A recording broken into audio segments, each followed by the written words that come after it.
Yeah, we had a beautiful day. Still clear on the right. I think you hit him with your acrobatics. Still clear. I think all that sitting and then that climbing, my lungs filled up. So again, Union battle line down below to your left where it came from. Of course, this is part of the first one as well. This tower used to be as tall as the one that we climbed, but they reduced it in height back in the 1960s. I think it's just that whole doing nothing and then getting up and then climbing those stairs. Oh my gosh, choo-choo train track. I've been having trouble breathing ever since. The altitude once. We're in altitude. Every kid like took off and started running. And I did too, and then I got to the top and I was like, I think they want to plant about 12 or 13 orchards, a couple hundred acres of apple trees, peach trees, for the most part. so I've been having trouble since. And I See, I mean, these are monuments right on the battlefield, and then you've got a bed and breakfast coming up here to your left. You got some modern-day homes. The park would love to get their hands on this property, but I don't think that's going to happen in my lifetime.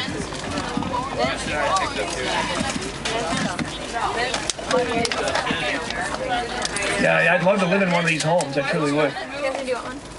Well, and these stay in families for generations, but eventually the park manages to sort of finagle a way of getting a hold of it. Eventually, when there is no other family descendant that maybe plans on taking it over, then they pay a fair price. Is it a hard candy mint?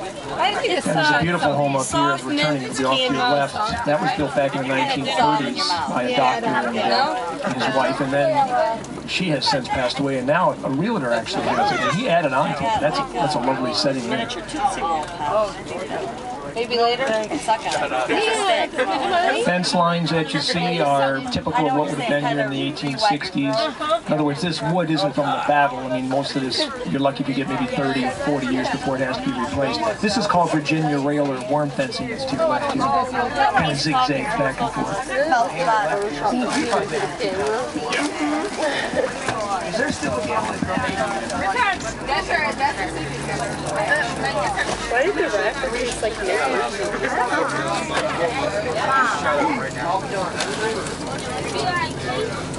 He's going to stop at Amania in the bathroom. Oh, yeah. See, I was with those leather gloves.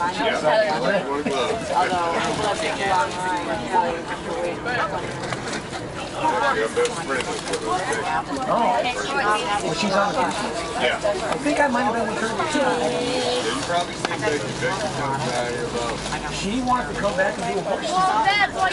Oh, yeah. Probably will. Just went over some railroad tracks. At the time of the battle, there wasn't any track down there or any gravel or ballast.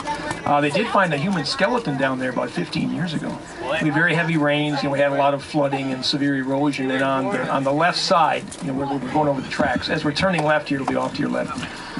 In the shallows, during the Civil War, I mean, well, it happened in 1996 or 7.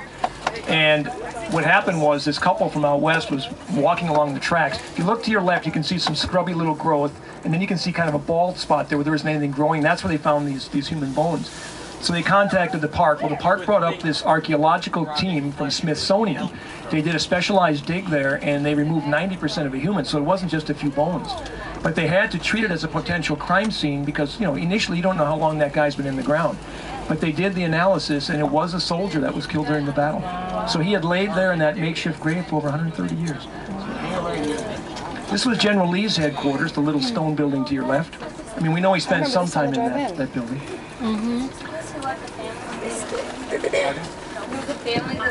Mary Thompson was the woman. She was a widow, but she lived there and allowed General Lee to kind of use the building at his discretion. So whether she was motivated by fear or respect. Well, I mean, there was some debate about that, but I think in most cases, people just sort of tolerated what was going to happen, and I guess by allowing him in there, you probably felt that your place would not be damaged or harmed then, so probably made more sense. Here's the campus of the Lutheran Theological Seminary. This would have been here at the time of the battle, but again, it wasn't as large a campus. This building coming up on the left, they've just finished doing a lot of restoration work on it. This is one of the original buildings. That little steeple that's up there, that was used as an observation point early on in the battle by a Union commander, General John Buford. I don't know if you've seen the movie Gettysburg, but that's obviously portrayed in there. They actually filmed that movie here in Adams County, Pennsylvania. Of course, that's way back in 1992, so it's hard to believe that movie's been out for 20 years already. But they did all of it here in Adams County. They did some scenes on the battlefield. Not a lot, because, again, of the issues with visitation and the monuments and what have you. But they did a little bit here at the seminary. They did some at the site of Pickett's Charge. They did some filming down in Devil's Den, a little bit on Little Round Top. But most of it was done about 5 miles south of town and west of Gettysburg. And that's where they do a lot of the big reenactments even now.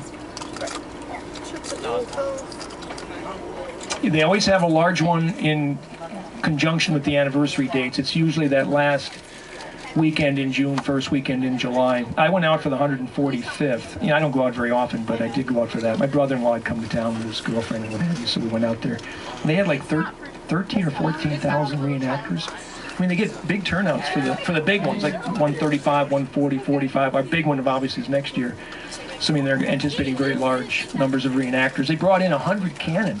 These were functional guns that could actually be fired. Not that they were firing live ammo, but I mean, these are the kind of cannon they can bring in. They can move around in the field and everything. So, I mean, it was quite an experience. We went out there to watch the Pickett's Charge, and they did a recreation of that was almost full scale. They had close to 10,000 Confederates lined up for the attack. And we were standing there watching them coming right toward us. We were on the Union line. It was a pretty cool experience. They actually are planning on 2 reenactments this summer. The original concern has moved the site from west of town to north of town. They've been out there now for 5 or 6 years. And theirs will be, I think, the anniversary dates next year are July 1st, 2nd, 3rd, Monday, Tuesday, Wednesday. So they're actually planning it for that upcoming weekend, which would be, you know, 6th, 7th, 8th, or whatever of July. Well, this other concern from North Carolina, I guess, is trying to get a head start on them, and they're doing one the end of June. So that's going to be out at the old site where they used to film the movie, south and west of town. Then the other one is going to be north of town, so they're sort of going head to head. I don't know if they're going to get, you know, really heavy numbers for both of the reenactments, but I mean, if the visitation's strong, it could very well be that they can both do it. I don't think people are going to want to see both, but we're on the southern battle line right now, Seminary Ridge. Gettysburg is off to your left. And when I mentioned the Union Fishhook line, you know, I mentioned it was about 2.5 miles in length, which is actually a short battle line. The southern line is much longer, and it's kind of an exaggerated fishhook. You know, the Confederates occupied the town, which is to your left, and behind that, further to your left, is where Culp's Hill is, where we climbed the tower. That water tower that you see out there, that's Cemetery Hill. We drove right up and over that area. That's when I talked about Elizabeth Thorne digging all those graves and, you know, Jenny Wade being killed.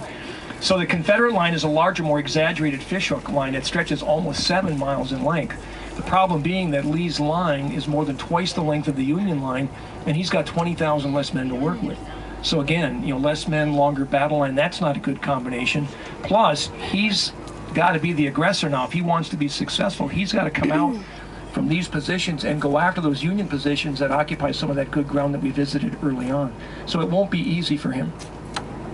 Landscape here obviously has been modified somewhat. To your left, you can see some modern homes. That's actually where I live. And right behind that is where we met. That's where you guys are having supper later at that Pickett's Buffet. So, I mean, all that was open field at the time of the battle. What's behind that is Cemetery Hill, which we drove up and over. And further behind that is where we climbed that tower. So if you think of the fishhook, you know, that area to your left is the U, again, the horseshoe part. Then as you look straight ahead and to your left, you can see a couple of monuments out there. That's Cemetery Ridge. And then way off in the distance, you can see 2 hills now. You could only see one when you climbed the tower. You saw the big one. But the smaller one to the left, where you see the openness, you can even see the monuments up there. That's Little Round Top. And that's a big part of the battlefield as it relates to the second day.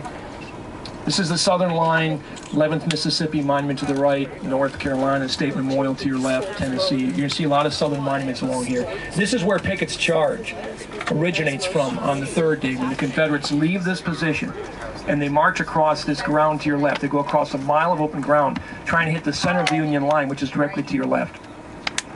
There's a tall, slender monument out there. It looks like a miniature version of the Washington Monument. To the left of that, there's a little clump of trees. That's what they're trying to break through. Actually, to the right of those trees, there's a monument out there for the 7th Michigan. Some of those guys from Oakland County. So, I mean, they're right at the center of the action on the 3rd day. To the left of that clump of trees is where General Armistead breaks through. Confederate commander. We've got somebody here that's a relative. He's one of your buses again. This is Virginia's State Memorial, and we're going to keep moving along here. That's General Robert E. Lee on his horse Traveler. That's the largest southern monument that we have here. Hey, it's another one of ours. And Pickett's men were actually in this woods. So this is where Armistead was, Kemper, Garnett, they're in here. The plaques off to the right will mention the different brigades. You can see, I mean, to your left, it's not that far of a walk when you're right out into the open fields. Well, that's where these men were before the attack. This is where they got some protection from the artillery barrage that was going on. Armistead's men were down here a little bit. The Spangler farm is down at the bottom of this rise and to your left. You might be able to see some of it. That's where our park superintendent lives right now. You know, a lot of these farm sites are owned by the government, and if they are, they're lived in by full-time Park Service employees. They actually rent the units, and then they live there with their families. And so it's a good way of maintaining them. And then farmers are renting the land, so they're growing crops out here that help make it look like it did at the time of the battle. So this is all part of that very long southern line. We haven't even gotten yet to the part where the attacks begin on the second day. Lee wants one of his southern commanders, General Longstreet, to begin the attacks from over here on day 2 and basically hit the left end of the Union line and roll it up. But Longstreet is in charge, doesn't really want to do it. He's got reservations about it. He thinks the Union position is too strong now. You know, through hindsight, we probably would have to say he was right. So he won't really get his men down here and begin the attacks until hours later than what General Lee had intended. But then when the fighting starts, it'll be extremely intense for the next 4.5 hours. It starts at 4 p.m. and it doesn't finish until almost 8:30 at night. There's a statue to General Longstreet off to the right there, kind of nestled in amongst the trees a little bit. But not only are General Longstreet's Southerners attacking from right to left, the Confederates behind us, that would be where the Virginia Memorial is and where some of your classmates just were, North Carolina Memorial, they're going to keep the attacks going. And then the Southerners that didn't try to take that hill that we visited first, you know, where we climbed the tower, General Ewell's Confederates were supposed to do the same thing. Lee said the attack was supposed to be at the same time. He called it a simultaneous demonstration. Well, it's just not going to happen. The problem that he has is understandable when you consider the conditions back then. I'm going to take a left here. You know, they don't have cell phones and texting and all that cool stuff that we have today. So communication is a real problem. And it's difficult to get your commanders to work well together, to coordinate their attacks. And that's what's going to really go badly for Lee. He just doesn't get what he needs from his commanders. They don't work really well together. The fighting started very late here, and then it doesn't get done until about 8 or so in the evening. And then the fighting over at Culp's Hill and Cemetery Hill, that doesn't begin until almost dark. Well, by then the fighting here had virtually ended. So the southern attacks, Confederate attacks, go off more in chunks or segments. You know, it's not the well-oiled machine that Lee had hoped it would be. And it's a frustrating day for him. Second day will end up being a bloodbath for both sides. Total losses on day 2 are more than 20,000. It's the worst of the 3 days. And a lot of that is in the areas that we're going to be seeing next. The Sherfy family lived up here in this farm site that we're approaching. They had what later became known as the famous peach orchard. It was a huge orchard of about 900 trees. I mean, it would have been all around us. We just see a small number of them here now. And the Confederates attack from behind us and from the right. They slam into this region. They destroyed about 800 of the trees. The barn to your left caught fire. That burned to the ground. With some Union soldiers trapped in there, some guys that had been wounded were dragged in there, and they couldn't get those men out. So they burned to death. Men that were out here could hear the screams of those soldiers. There was nothing they could do to save them. 3rd Michigan fought over here to the right. They were principally from Grand Rapids, but I mean, they're right in the area that receives the attack on the second day. You've got Union troops to your left, where you see a lot of the monuments, and then others were at this orchard bent in the direction that we're going right now. Troops that were actually sent out too far on the second day. Their commander pushed them out here, and it proves to be a disastrous mistake. So the Union Army isn't without making some errors as well. Of the 10,000 men that were pushed out here that day, 5,000 became casualties. And the Confederates crushed this line and drove it back with very heavy losses. And of course, the 3rd Michigan suffers. The 5th Michigan, which fought in the bloody wheat field, again, a lot of those guys are from Oakland County. They're going to be significantly diminished in their numbers. Their commander was a Colonel Pulford. He was a hotel manager in Detroit when the war started. And most of these men were volunteers. They weren't, career army, so they had other jobs, and then they volunteered for their service. The wheat field here to your right exchanged hands about 5 or 6 times in roughly 2.5 to 3 hours worth of fighting. The 1st Michigan was in there as well. The 4th Michigan and the 5th. 4th Michigan, their commander, Colonel Jeffords, actually was bayoneted to death in there in the fighting that was at close quarters. He was a graduate from the University of Michigan, Ann Arbor, and actually was practicing law in Dexter. You guys might know where that is. That'd be what, southwest of where you live? Oh, that's right. Yeah. How long ago was that, though? Yeah, that's it. Yeah, last spring. We're going over Plum Run. This creek here later became known as Bloody Run. Bodies were seen, floating in the creek or lying near it. Just going to hang right here. The valley became known as the Valley of Death. No, the wheat field, when it was all finished, the fighting in there were more than 4,000 dead and wounded soldiers in that field. I mean, think of that. Bodies were everywhere. You couldn't get from one end of the field to the other without stepping on over bodies. Well, there were a lot of the soldiers, for instance, even that were captured, Confederate soldiers helped with burying the dead. Support groups were brought in from Baltimore, Philly, D.C., women's groups and others to help take care of the wounded. Some of the men that could travel, they put on trains. They quickly tried to transport them to those larger cities. But, a lot of men couldn't be moved for a period of time, and there were over 20,000 wounded that were left behind by the two armies. So that's a lot of men that need attention. And you got hundreds that are dying in the days and weeks that followed. We figure, well over 10,000 were buried here. So either they were killed outright or they died of their wounds, shortly thereafter. So we're going to take a left and head up. Devil's Den would be the big rocks and boulders that we see in front of us and kind of off to your right here as we're turning. Confederates will eventually take that. Union soldiers were in there initially, the ones that went out too far. And this field to the right here, this was all woods just, again, a few years ago. They've cleaned this out pretty good now. Of course, you got the scrubby growth that's coming up, but that was known as the slaughter pen. There were a lot of bodies that were photographed in that area there. And the beauty of these boulders is they don't change much over the course of time, so they're millions of years old, and we often see them in the background of many of the famous pictures that were taken, by Alexander Gardner, Matthew Brady, other well-known Civil War photographers. The Confederates are attacking from behind us and from the right. They're coming through the woods of Big Round Top. And that Union general that went out too far has this hill behind him, but he has nobody protecting it. So you've got Texans and Alabamans coming from the woods here to the right. They're going to take the hill if something isn't done pretty darn quick to stop them. Well, fortunately, 4 regiments were hustled over here just in the nick of time.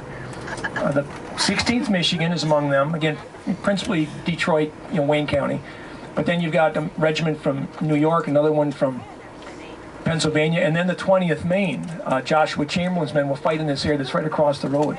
If you saw the movie Gettysburg, Jeff Daniels plays the part of him. Jeff Daniels plays a part of Joshua Chamberlain in the movie. He was from Chelsea. He's a Michigan boy. Yeah, that's off here to the right. That famous bayonet charge came right down the hill toward us, from right to left. When the men from Maine were running out of ammunition, they fixed the bayonets, they charged right down toward the intersection that we just came from and drove those Alabamans back and basically helped hold on to the hill. There were 1,300 men that got over here less than 10 minutes before the Confederates attacked. It was that close. I'm going to get you off here for a little bit, and then I want to make another stop here too, by the Pennsylvania Memorial. Now, one of your buses is here already. Well, and then the other one's behind us because it's by the Virginia Memorial. We'll find a spot up here. Imagine what this is like, though, on a Friday in May when you got 100 buses coming here. I mean, everybody's got to see Little Round Top. Yeah. So you're fighting for space. Just be careful as you step off the bus. We don't want you tumbling down into the woods. And we'll try to work you up toward the summit here, give you a little chance to view some of this scenery. This stayed in Union hands. The Confederates made quite an effort, but they never did get